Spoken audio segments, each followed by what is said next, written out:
അമ്മയ്ക്കു നൽകുവാൻ ചെമ്മുള്ള ചേലകൾ നന്ദന്തങ്കയിലെ നൽകിച്ചെന്നാൻ.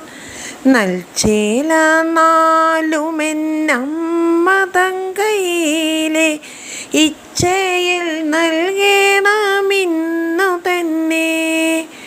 എന്നമ്മ തന്നോടു ചൊല്ലണം പിന്നെ നീ എന്നെ മറക്കൊല്ല എന്നിങ്ങനെ. പാൽ വെണ്ണയുണ്ണാഞ്ഞു വേദനയുണ്ടുള്ളിൽ പാരമെനിക്കെന്നു ചൊൽക്ക പിന്നെ. വെണ്ണയും പാലുമിങ്ങാരാനും പോരുന്നോ ഉണ്ടെങ്കിൽ